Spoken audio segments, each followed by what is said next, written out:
আজকে নিয়ে এসে গেছি পনিরের আরেক রেসিপিটার নাম শাহি পনির।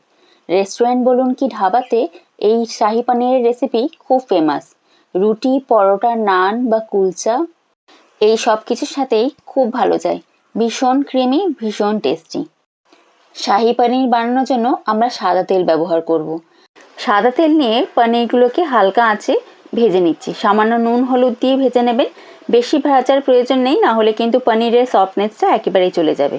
পনিরগুলোকে ভেজে তুলে নিলাম আর ওই তেলের মধ্যেই দিয়ে দিচ্ছি তেজপাতা, এলাচ, দারচিনি আর সামান্য জিরে।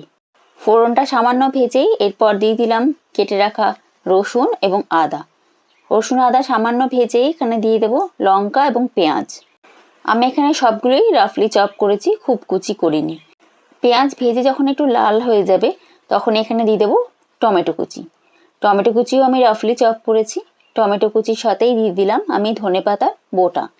এরপর আমি দিলাম কয়েকটা কাজু এবং সামান্য চারমগজ। আর তারপরে নুন হলুদ দিয়ে সব মশলাগুলোকে খুব ভালো করে ভেজে নেব। যখন কিছুক্ষণ প্রায় 5-7 মিনিট ভাজা হয়ে গেছে দিয়ে দেবো সামান্য জল। আর তারপর নেড়ে চেড়ে এটা আমরা ঢেকে কিছুক্ষণ সেদ্ধ হওয়ার জন্য রেখে দেবো। এবারে পেঁয়াজ, টমেটো সব যখন ভালো করে গলে গেছে আমি ঢাকনা তুলে সামান্য জলটাকে টানিয়ে নিলাম এবং মশলা যখন ভাজা হয়ে গেছে মশলাটাকে ঠান্ডা করে একটা মিক্সিং জারে ট্রান্সফার করে নিতে হবে। তবে তেজপাতাটা সরিয়ে দেবেন, তেজপাতা এখানে পেস্ট করা দরকার নেই। আর তারপরে জল দিয়ে আমি একটা ফাইন পেস্ট করে নিলাম। এবার সেই ফ্রাইং প্যানেই আরও কিছু সাদা তেল নিয়ে নিলাম এবং দিয়ে দিলাম ফোড়ন, গোটা জিরে। আর তারপর বেটে রাখা সেই মশলাটা এখানে দিয়ে দিচ্ছি। মশলাটাকে এবারে খুব ভালো করে কষিয়ে নেব। তার আগেই দিয়ে দিচ্ছি লাল লঙ্কার গুঁড়ো, কাশ্মীরি লঙ্কার গুঁড়ো এবং সামান্য ধনে গুঁড়ো। জিরে আমি এখানে দিচ্ছি না, কারণ জিরে আমরা ফোড়নে দিয়েছিলাম। আর ভালো করে সব নাড়িয়ে চাড়িয়ে খুব ভালো করে কষিয়ে নিতে হবে। যখন মশলা থেকে দেখুন এরম তেল ছেড়ে দিয়েছে দিয়ে দেবো সামান্য চিনি।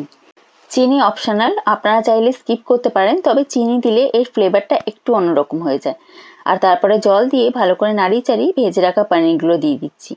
পনিরগুলো দিয়েও মশলাটা আমি একটু ভালো করে ভেজে নেবো। আস্তে আঁচে ভাজবেন যাতে পনিরগুলো ভেঙে না যায়।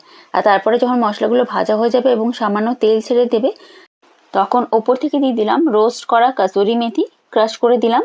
আর দিয়ে দিলাম সামান্য ধনেপাতা কুচি। আর তারপরে দিয়ে দিলাম ফ্রেশ ক্রিম। ফ্রেশ ক্রিম দিয়ে ভালো করে নাড়িয়ে চাড়িয়ে নিতে হবে।